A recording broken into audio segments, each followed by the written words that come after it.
So Marianne Williamson had initially pissed me off with saying something like, vote for Joe Biden, blah, blah, blah. But she has sort of redeemed herself, because to me, this is the most important race right now, because the presidential race is pretty much a lost cause, in my opinion. And replacing Nancy Pelosi, to me, she is the gatekeeper that stands against progressive legislation time and time again. She makes sure to get people like AOC, Tlaib, etc. to fall in line most of the time. And she had such a powerful position that replacing her, to me, should be the priority of all progressives now. The guy who's running against her, of course, is Shahid Buttar, and he is running in San Francisco, which is a very, very powerful area full of a lot of Silicon Valley executives. A lot of those people support Nancy. So I think he needs our support. And Marianne Williamson, as far as I know, FAM has been the only progressive to fully support him. Of course, she was a presidential candidate, but I haven't seen any of the squad or any other of the people who are currently holding office really support him. Yeah. I mean, she's going right to directly to the problem. You know, once again, Marianne Williamson, you know, some type of like spiritual psychologist of sorts. She's going to go to the root of the happiness, the love, the anger. Yeah. She's going to it right now. Okay, we said this before on this show. Some of us might not feel the same way out there, but we've always felt that Nancy Pelosi, getting her out of there, is just as important, if not more important, than getting rid of Donald Trump. She is the gatekeeper to make sure that all progressive policy doesn't get through the House. Right. Okay, she's doing it now. We'll talk about it some more today. But the fact that Marianne Williamson went right to the cause of the problem, and like you said, nobody will dare cross Nancy Pelosi. No. And that's the thing we didn't get. With the Freedom Caucus, we got that. They went after Cantor. They went after the leadership. We didn't get that from the squad and the progressives in there. We aren't getting it. You know what I'm saying? Even Bernie Sanders now kind of goes after the Republicans all the time. No, this is the problem. And thank you, Marianne Williamson, for addressing the real problem, which is Nancy Pelosi. Sooner or later, we got to address the problem in the Senate, which is Chuck the Schmuck Schumer. Oh, God. But Well, and she gets away with it. She plays games with people, right? She tells you that she's working for the working people as a Democrat. She's been promising Medicare for all, universal health care. We can go back to a video in 1988, something along those lines, where she was like, oh, yeah, we're going to. She hasn't done anything, okay? What did she want to do? She wanted to secure COBRA, insurance policies, open up the ACA. And she wanted to make sure you weren't double dipping with your $1,200 check plus your $600 unemployment plus your other, with a $25,000 fridge there, she wanted to make sure you weren't double dipping. Like she likes to double dip her ice cream. Okay, so let's just listen to what Marianne Williamson said, because it was really succinct and really well said. This direction of the party in too many cases. My own experience in the presidential campaign showed me how the control of certain forces at the expense of progressive voices is a direction that is taking Democratic Party away from the principles on which I was always raised to believe it stands. And so in this election, I feel that we need to do everything possible to make a strong stand for the progressive vision that many of us feel is absolutely essential, not only for the future of our country, but also for this next election. I am now endorsing Shahid Buttar for the congressional seat in the San Francisco district where Nancy Pelosi now serves. We have to get right to the heart of things. And the Nancy Pelosi's of this world, and I say this with all due respect for Nancy Pelosi, have got to hear us that we are serious. Have got to understand that, yes, we on the left will challenge you. We on the left that, God, Nancy, this was what we always thought you were. This is what I always thought the Democratic Party was supposed to be. We've heard long enough. Yes, you understand. No. This last HEROES Act, that did it for me. Should be $2,000 a month until this is done. We need Medicare for all.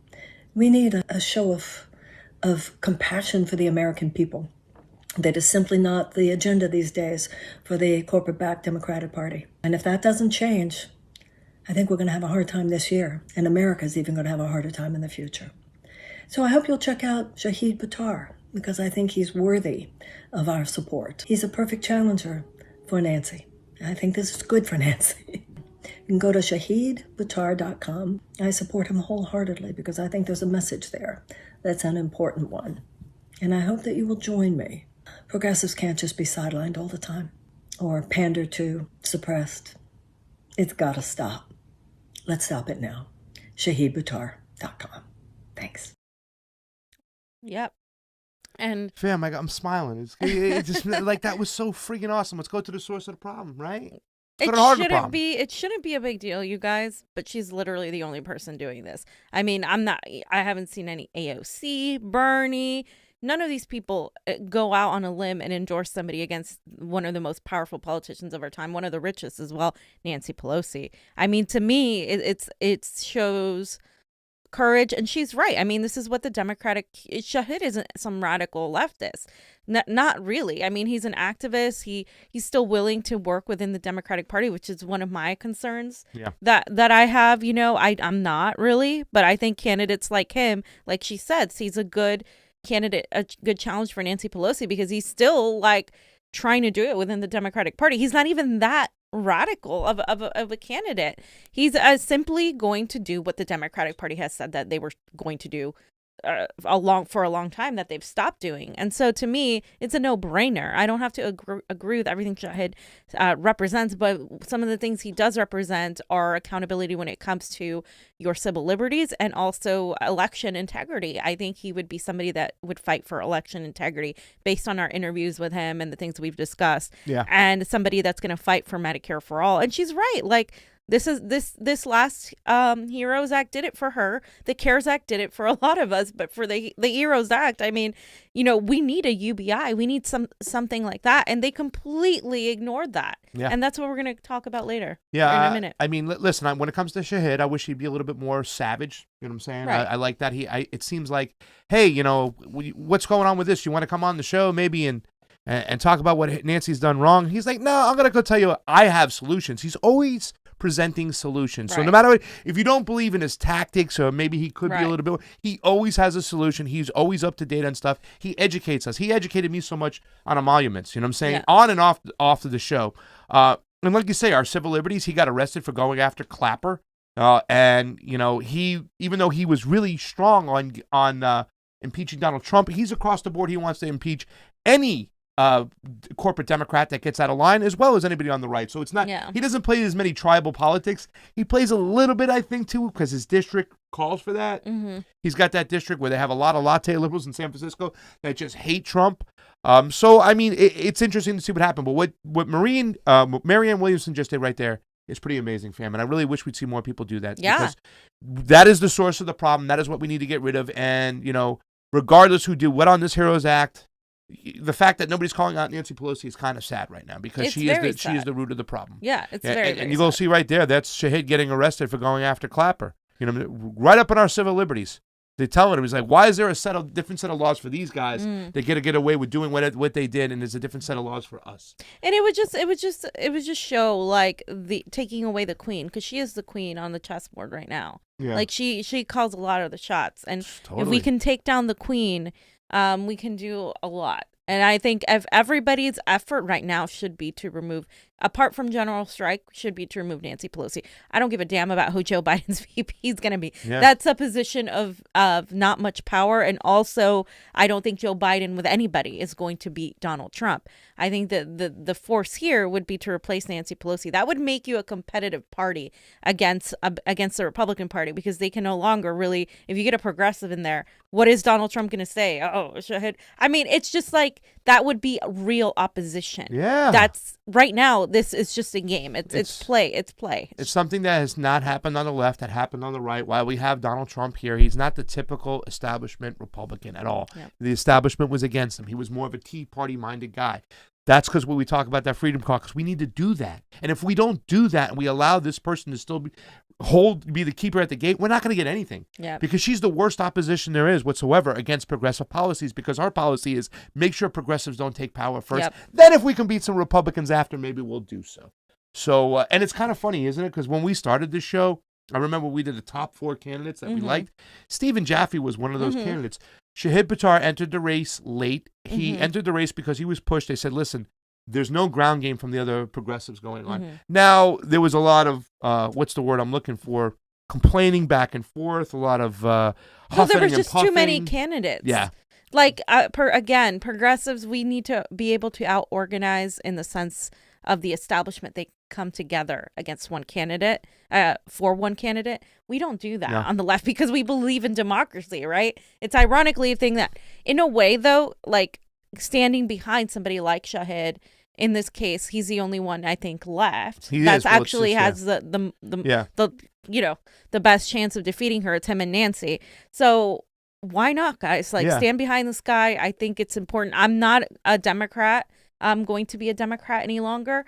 But one of the people I would support, even as an independent, would be and we know in this channel, because we have a little inside information, because we were close to a lot of the parties when it came to a lot of those people, the new people they were putting forth. We had her on the show. Yeah, you know what I'm saying? But Shahid really earned the right to run against Nancy. Yeah. He's the one who got the most votes in 2016 and 2018, and you know what I'm saying? Was it 2018 the first time he ran?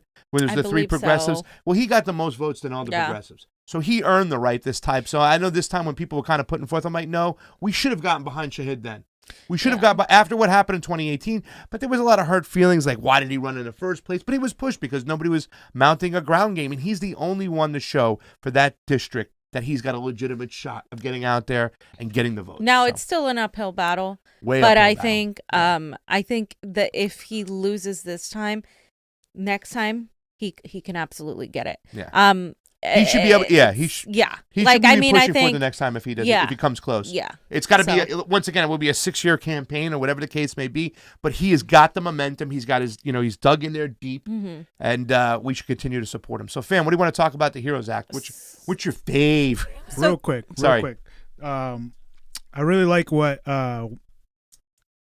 Jan/JC Nova said. Priority should be removing Nancy with Shahid, Steny Hoyer with Michaela Wilkes, and Debbie Schultz with Jen Perlman. Yep. Bonus points with Shiny Yacht versus Greg Meeks, Lauren Ashcraft versus Maloney. Yep. I agree with that. Yeah, those are the top. I mean, I'm looking at right now the progressives that I think we could potentially get, especially Debbie Wasserman Schultz out, Nancy Pelosi. Yeah. And that's going to be, let me tell you something, those two right there, it's such an uphill battle because both of those women have deep-seated roots in money within their community. Yeah. Very, very, there's a lot of money behind Debbie Wasserman Schultz. There's a lot of money behind Pelosi. It's going to take a hurricane to beat them, sorry. And I see Roshan saying that we need Tim Canova there, but I think Tim Canova should take a step back and then he did. He has. I think he should run for president, honestly, instead of running for a congressional. He should run for senator. He can run for governor. I think Tim Canova would be great on the federal future. level. Yeah. Well, I mean, now we need to focus on the election integrity stuff. Absolutely, and he's there. And let me tell you something. I've got news for the grapevine that Tim has been talking to everybody and all. That's the thing I love about Tim. There's a group of people saying, Tim, you got to go this way with election integrity. You got to go this way with voting. Tim's like, no, I want all the information. I'm going to figure it out and figure what's best. And he's definitely picking and peeling from all aspects, so he knows more than anybody, Tim Canova, about black box voting, and he's fighting against that.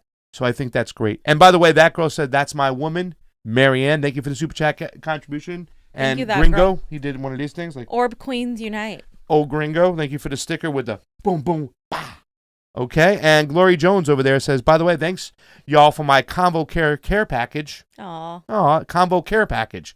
It's amen. It's always appreciated on the couch. P.S. Jen Perlman is running against Debbie Wasserman Schultz is cool too. And let me tell you something. I wish her the best. I don't know what Tim is going to do, but he has stepped out of it. If Tim ever runs, he'll run as an independent. He won't ever run in the Democratic Party. So the fact that he's standing aside, if in fact Jen Perlman beats Debbie Wasserman Schultz, I guarantee you that I would bet money that Tim Canova will probably stand behind Jen Perlman. When is I guess everything, her race was... Everything is up in the air. Florida's always late when it comes to those things. They kick it back. So, yeah.